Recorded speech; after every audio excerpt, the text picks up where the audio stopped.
अध्याय 14 क्राउन और राजकुमार। पुराने समय में सूर्यास्त के समय शंख बजाना दिन भर की लड़ाई के अंत की घोषणा माना जाता था, जिसे अगले दिन सुबह होते ही फिर से शुरू किया जाता था। शाम के शंखनाद के बाद दोनों पक्षों के सैनिक अंधेरा होने से पहले अपने मृतकों और घायलों को इकट्ठा कर लेते थे, और इसलिए पहले दिन की लड़ाई के अंत में अधिराज ने शंख बजाया। दिन भर की लड़ाई बंद हो गई और सूरज ढलने वाला था। सैनिकों के लिए अपने घायलों को उठाने और उचित अनुष्ठानों के बाद मृतकों का अंतिम संस्कार करने का समय आ गया था। लेकिन भयंकर नागाओं का सामना करने के बाद सरदार खान के सैनिक इतने भयभीत थे कि उनमें अपने घायल साथियों को इकट्ठा करने का साहस नहीं था। जबकि सैनिक एक सुरक्षित दूरी पर खड़े थे, अपने साथी सैनिकों को मदद, प्राथमिक चिकित्सा और पानी के लिए तरसते हुए देख रहे थे। नागा योद्धाओं की छाया युद्ध के मैदान पर दूर तक फैली हुई थी। मृतकों और घायलों पर एक भयानक अंधेरा छा रहा था। अंत में नागा साधु आगे बढ़े। उनके खून से लथपथ शरीर अभी भी दिन भर की लड़ाई से पसीने और राख से चमक रहे थे, और वे मृतकों के बीच खोज करने लगे और घायल अफगान सैनिकों को इकट्ठा करने लगे। अफगान सैनिक युद्ध के मैदान में असहाय होकर खड़े थे। सैकड़ों लाशों के बीच स्वतंत्र और बेफिक्र घूम रहे नागा योद्धाओं को देख रहे थे, किसी भी जीवित अफगान को खोज रहे थे। सोच रहे थे कि वे वहां क्यों थे और वे क्या खोज रहे थे जब उनके पास युद्ध के मैदान में कोई मृत योद्धा नहीं था। कृपया दया करो, एक युवा अफगान सैनिक दूर से अपने भाइयों से चिल्लाया। उसका पैर टूट गया था, आंखें डर से चौड़ी हो गई थीं। दूसरा, खून बह रहा हाथ पकड़े हुए, पीड़ा में हताश प्रार्थना कर रहा था। कृपया मुझे मार दो या मुझे बचा लो, मुझे यहाँ मत छोड़ो। जल्द ही अचंभित अफगान सैनिकों ने देखा कि नागा योद्धा दो सैनिकों को खींच रहे हैं, जैसे कि वे मरे हुए सुअरों को खींच रहे हों, कुछ को बालों से, दूसरों को पैरों और हाथों से। खींचने की आवाजें भयावह थीं। अफगानी सैनिकों के धातु के कवच जमीन को रगड़ रहे थे, धूल में निशान छोड़ रहे थे। घायलों की चीखें ठंडी शाम की हवा में गूंज रही थीं। यह नजारा पूरी तरह से निराशा भरा था। नारायण, मजबूत और भयावह। एक घायल सैनिक की आंखों में देखा जिसे वह खींच रहा था। उसकी आंखों में कोई दया नहीं थी, केवल युद्ध की आग और क्रूरता का एक संकेत था। डरो मत, उसने एक भयावह मुस्कान के साथ मजाक किया। तुम जल्द ही अपने मृत भाइयों के पास हो जाओगे। मैदान के उस पार एक और नागा पागलों की तरह हंसा, घायल सैनिकों के एक समूह से बंधी हुई जंजीर को खींच रहा था। आओ, आओ, चलो दावत करते हैं, उसने मजाक करते हुए चिल्लाया। जल्दी करो और उन्हें और तेजी से घसीटो। मैं अब और भूख बर्दाश्त नहीं कर सकता, एक और नागा चिल्लाया। शेष अफगान सैनिक, जो हमले से बच निकलने में कामयाब रहे थे, डर के मारे पीछे हट गए। अपने साथी सैनिकों को ले जाते हुए देखना और नागाओं की भयावह हंसी रोंगटे खड़े कर देने वाली थी। छाया में गायब होने से ठीक पहले नागा घबराए हुए अफगान सैनिकों की ओर मुड़े और उनकी आंखों में डरावनी मुस्कान के साथ घूरने लगे, अपने साथी सैनिकों को घसीटकर मौत के घाट उतारते हुए देखकर। अफगानों को पता था कि उनके साथियों का क्या हश्र होने वाला है। उन्हें नागा थके हुए नहीं लग रहे थे, वे भूखे और उत्साहित लग रहे थे। सभी अफगान सैनिकों के लिए ये कल्पना करना ही काफी था कि अगर वे घायल होते हुए भी जीवित रह जाते तो लड़ाई के अगले दिन उनका भी यही हश्र होता। जैसे ही नागा अंधेरे में गायब हो गए, अफगान सैनिकों के दिमाग में ये भयावह दृश्य अंकित हो गया, जो नागा साधुओं की क्रूरता और निर्दयता की याद दिलाता था। एक अफगान सैनिक चिल्लाया, ये पागल लोग उन सभी को मार सकते थे। उन्हें जिंदा पकड़ने में इतनी मेहनत क्यों की गई? मैंने सुना है कि वे जीवित मनुष्यों का कच्चा मांस खाते हैं। दूसरे ने डरते हुए जवाब दिया। इसलिए वे मरते नहीं हैं, तीसरे ने कहा। मुझसे वादा करो कि अगर तुम मुझे घायल और असहाय देखोगे तो तुम मुझे मार दोगे। और मैं भी तुम्हारे लिए ऐसा ही करूंगा, एक अफगान ने अपने साथियों से कहा। बाकी लोग भी इसी तरह के आश्वासन के लिए एक दूसरे की ओर देखने लगे। तारांकन नागाओं की एक धारा उपचार शिविर में उमड़ पड़ी। हालांकि वे मामूली रूप से घायल थे और उनके घाव से खून बह रहा था, लेकिन वे शालीन मुस्कान के साथ पहुंचे। उनके चेहरों पर दिन की जीत साफ दिखाई दे रही थी। साध्वियां उनके घावों पर पट्टी बांधने के लिए दौड़ पड़ी। ध्रुव वहां लेटे लेटे बहादुर नागाओं को देख रहा था। तभी अजा झोपड़ी में चला आया। सभी साधुओं की जांच करने के बाद वह ध्रुव के पास आया और उसके घावों का निरीक्षण किया।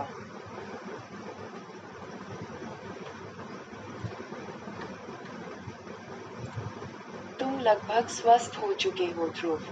जल्दी ही तुम चलने के लिए तैयार हो जाओगे, आजा ने कहा। ध्रुव को अपने आत्मविश्वास से यह उम्मीद जगी कि वह जल्द ही उसके साथ युद्ध में शामिल होगा। उसने आजा को धन्यवाद दिया और फिर अपने बिस्तर पर लेट गया। भीषण युद्ध के पहले दिन ध्रुव और घायल नागा साधुओं की सेवा करने के बाद आजा ने खुद को उसी चट्टान के किनारे पर खड़ा पाया, संकरी गली की ओर देखते हुए। यह वही रास्ता था जिस पर शंभूजी, वनराज और अन्य लोगों ने लोगों को सुरक्षित स्थान पर पहुंचाने के लिए कदम रखा था। उसकी निगाह उस दूर के रास्ते पर टिकी थी और युद्ध के बाद की घटनाओं का बोझ उसके कंधों पर भारी पड़ रहा था। दूर से अधिराज पिछली रात की तरह फिर से आजा को देख रहा था, लेकिन इस बार उसने हस्तक्षेप न करने का फैसला किया, बल्कि मठाधीश के पास चला गया, जो ध्यान में बैठे थे। आदरपूर्वक झुककर अधिराज मठाधीश के पास जमीन पर बैठ गया और ऋषि की उपस्थिति में सांत्वना पा रहा था। जब दोनों चिंतनशील मौन में बैठे थे, तब अधिराज ने आखिरकार बात की। युद्ध के मैदान में अज का अधिक दृढ़ संकल्प सराहनीय था, लेकिन जब वह अकेला होता है तो उसमें कुछ अलग होता है। वह पीड़ा में होता है क्योंकि उसके पास अपने अतीत के सवालों के जवाब नहीं होते। मठाधीश ने अपनी आंखें खोली और अधिराज की नजरों से मिला। क्या आप एक कहानी सुनना चाहेंगे, अधिराज? मठाधीश ने पूछा। अधिराज ने सिर हिलाया, सुनने के लिए उत्सुक और शायद अज की आंतरिक दुनिया की जटिलताओं के बारे में कुछ जानकारी पाने के लिए। लगभग 35 साल पहले देवभूमि के सुदूर उत्तर में एक विशाल राज्य था, जिस पर ध्यानेंद्र नामक एक युवा राजा का शासन था। एक रहस्यमयी नागा साधु ने राज्य में प्रवेश किया। वह एक घुमक्कड़ व्यक्ति था, फटे पुराने कपड़े पहने हुए। उसके लंबे लंबे बाल उसके पीछे लटक रहे थे। वह 40 के आसपास का लग रहा था, और इस राज्य को पार करते समय उसने सैकड़ों शव देखे, जिनका दाह संस्कार करने वाला कोई नहीं था, और सैकड़ों पुरुष, महिलाएं और बच्चे किसी तरह की अजीब बीमारी से पीड़ित थे। राज्य के लोगों का मानना था कि यह किसी का अभिशाप था, लेकिन नागा साधु जानता था कि राज्य में एक घातक महामारी जंगल की आग की तरह फैल रही थी। लोग एक के बाद एक दम तोड़ रहे थे, और कोई इलाज नहीं मिल रहा था। लोग खुद को बचाने की पूरी कोशिश कर रहे थे, लेकिन कोई फायदा नहीं हुआ। शमशान घाट लगातार तैयार किए जा रहे थे। नागा ने राज्य के लोगों से राजा के बारे में पूछा। उसे पता चला कि राजा ध्यानेंद्र एक प्रिय और बहुत सम्मानित राजा थे और हमेशा अपने राज्य के भविष्य को लेकर चिंतित रहते थे।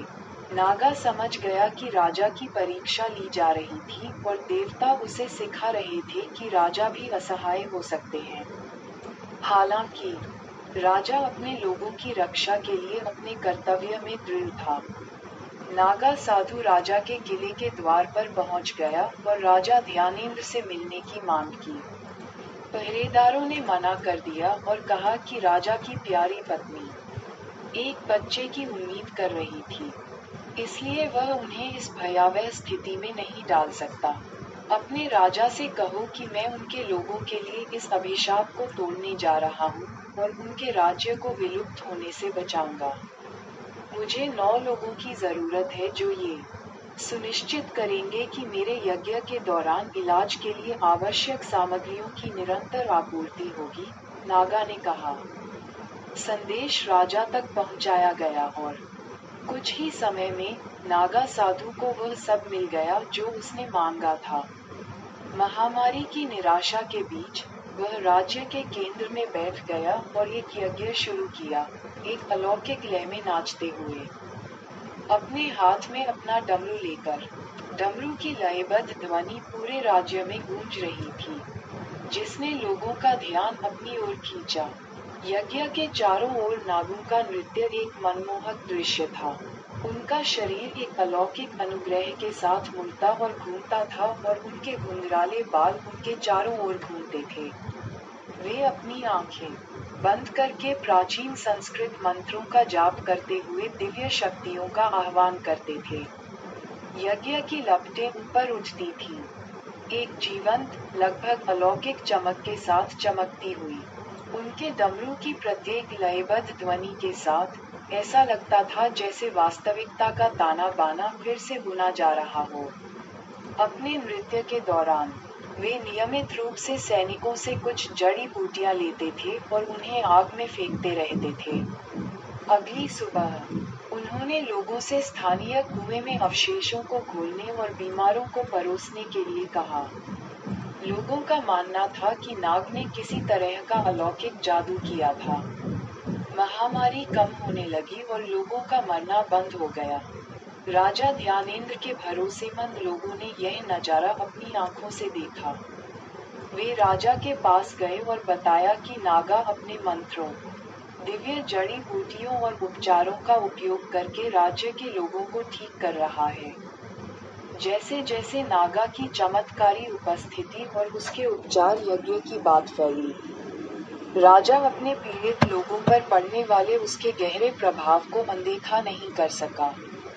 एक एक करके उनका दर्द दूर हो गया और एक बार खाली सड़कों पर फिर से उम्मीद की किरणें दिखने लगीं। जब नागा ने चमत्कारिक रूप से बीमारी को मिटा दिया और राज्य में उम्मीद की किरणें लाईं, तो राजा ध्यानेंद्र ने उनसे व्यक्तिगत रूप से मिलने का साहस किया। कृतज्ञता और खुशी से अभिभूत रहस्यमय ऋषि की असाधारण क्षमताओं से उनकी जिज्ञासा बढ़ गई।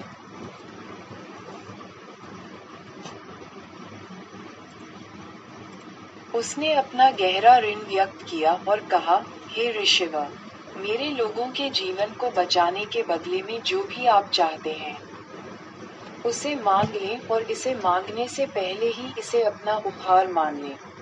नागा एक अपाठ्य और अव्यक्त व्यक्ति बना रहा।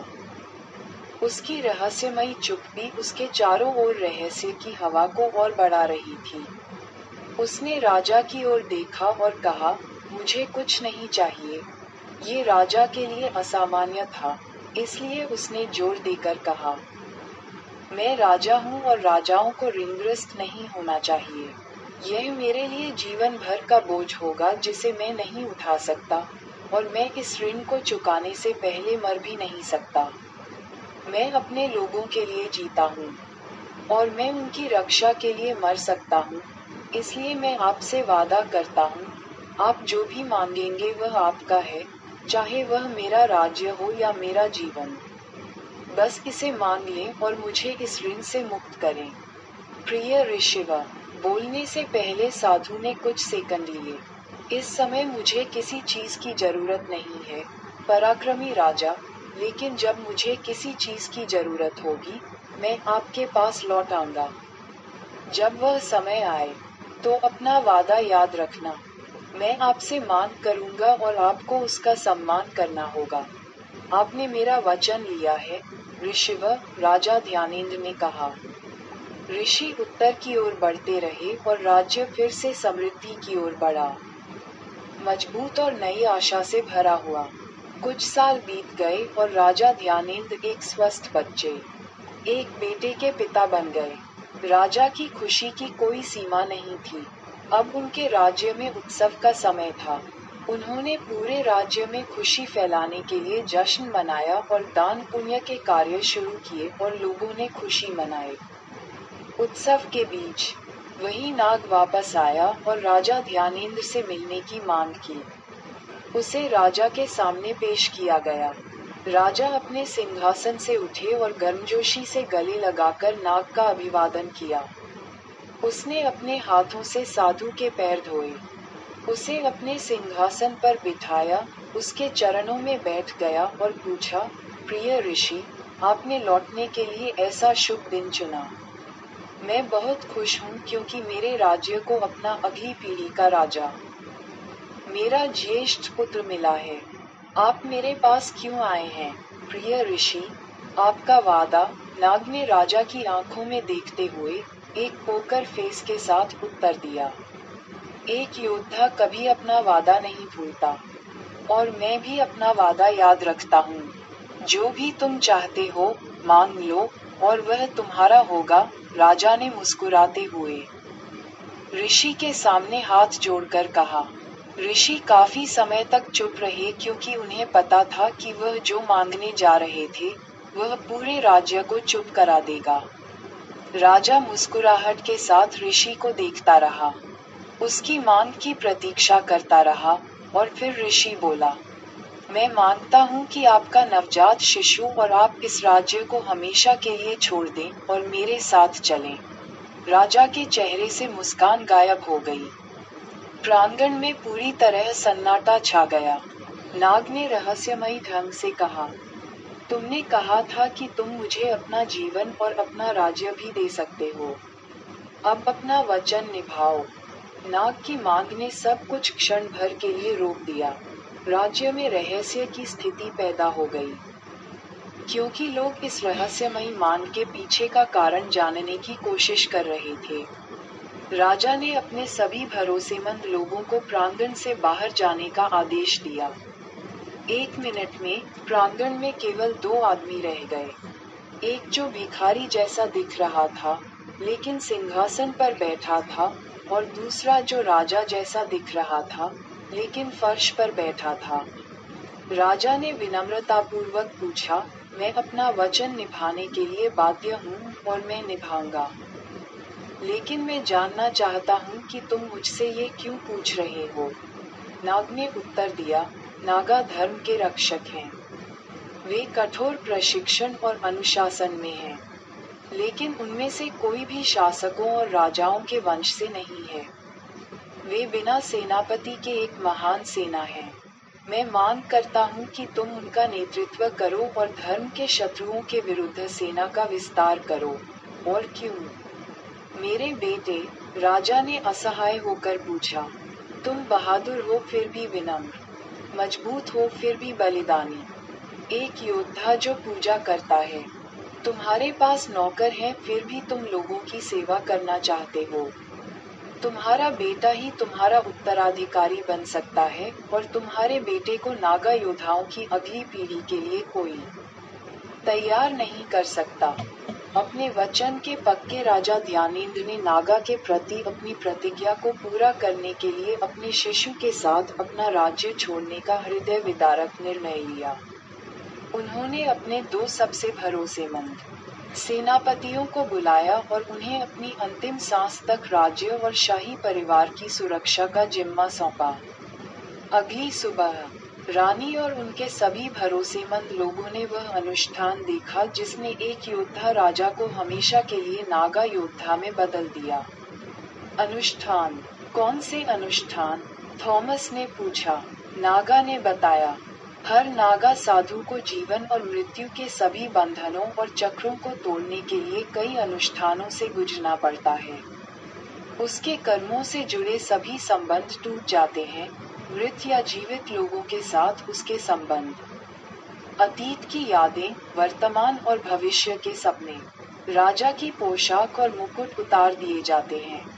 उसके सारे आभूषण एक बड़े कटोरे में रख दिए जाते हैं और उसका सिर मुंडवा दिया जाता है। उसे अपने परिवार के हर सदस्य का अंतिम संस्कार करना पड़ता है, चाहे वह मृत हो या जीवित।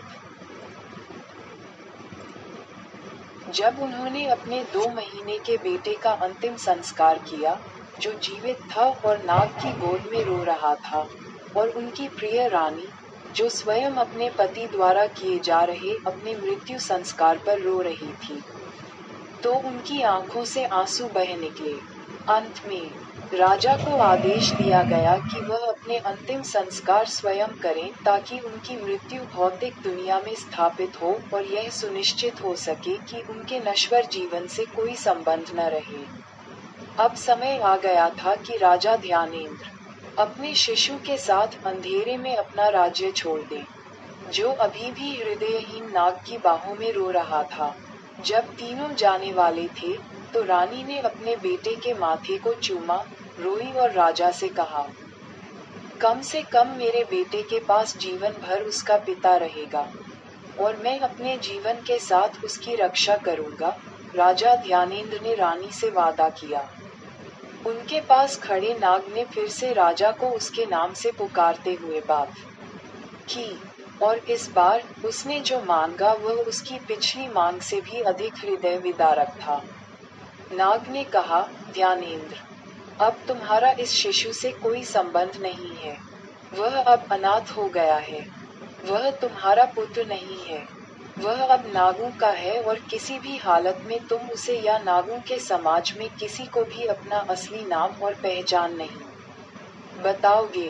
तुम्हारी निष्ठा मेरे साथ है और तुम बिना किसी लगाव के एक नागा के रूप में हमारे साथ जुड़ोगे, जैसा तुम्हारा आदेश। ध्यानेंद्र ने कहा, जिसे अभी अभी एहसास हुआ था कि वह अब राजा, पति या पिता नहीं रहा। वह सिर्फ एक नागा योद्धा था, जो देवताओं की सेवा और धर्म की रक्षा कर रहा था।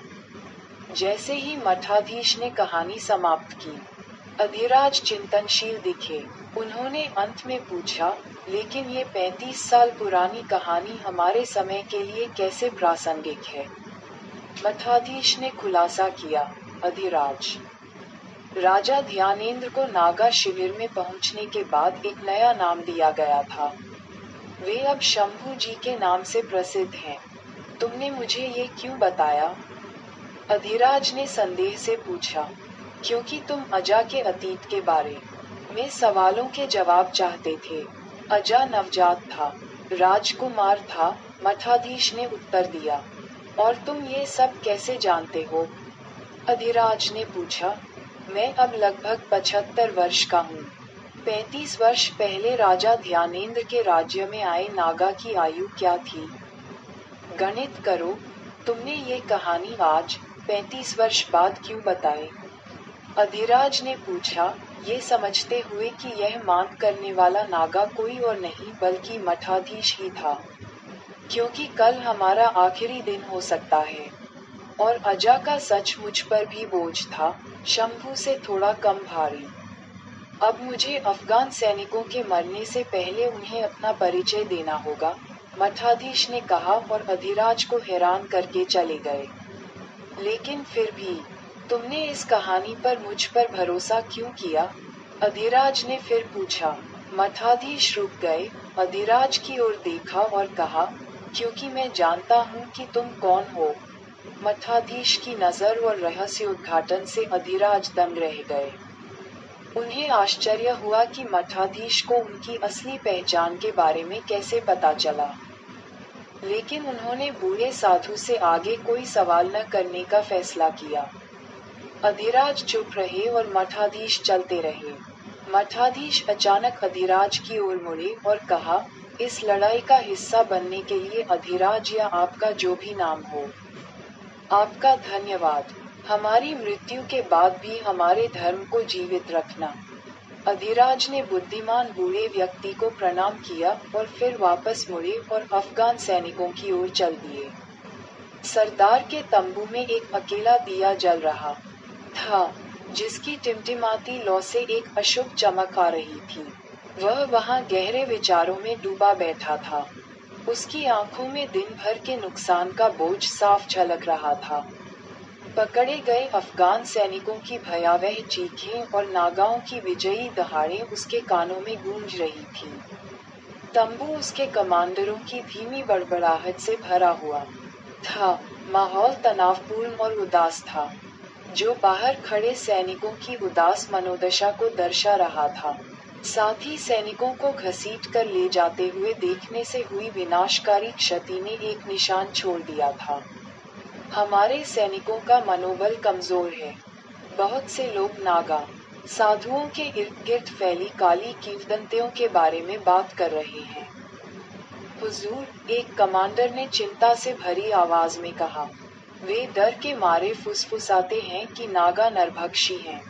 अपने दुश्मनों के मांस और अंगों पर दावत करते हैं और अमानवीय शक्तियां हासिल करने के लिए उनका खून पीते हैं।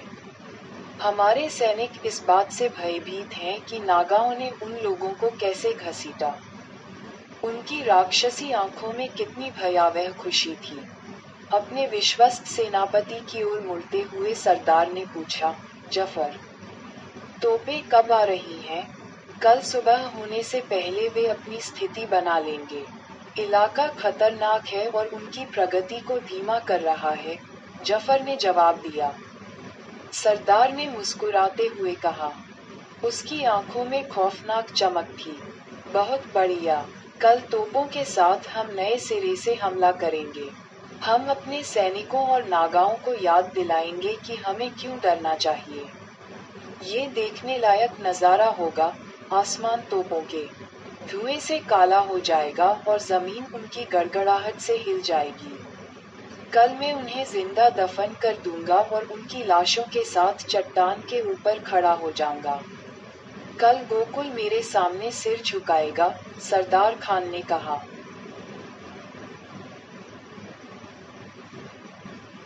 अराजकता और विनाश की कल्पना के साथ सरदार खान की आंखें अगली सुबह के लिए चमक रही थीं, लेकिन जैसे जैसे अंधेरा छाने लगा, शिविर में कानाफूसी जंगल की आग की तरह फैलने लगी और नागा साधुओं की कहानियां और भी विस्तृत होती गईं, जिससे सैनिकों में भय और विस्मय का मिश्रण पैदा हो गया। गोकुल से कुछ ही दूर वेदांत और उसकी सेना उत्तर की ओर से आ रही थी। उनके सेनापति कृष्ण 2500 सैनिकों, 100 हाथियों, 100 घोड़ों और 10 चलने योग्य तोपों की ब्रिगेड का नेतृत्व कर रहे थे। जुगल किशोर भी अपनी सेना के साथ आगे बढ़ रहे थे। अगला अध्याय सुनने के लिए कृपया स्टोरी नुक्कड़ को सब्सक्राइब करें और ऐसे और वीडियो देखें।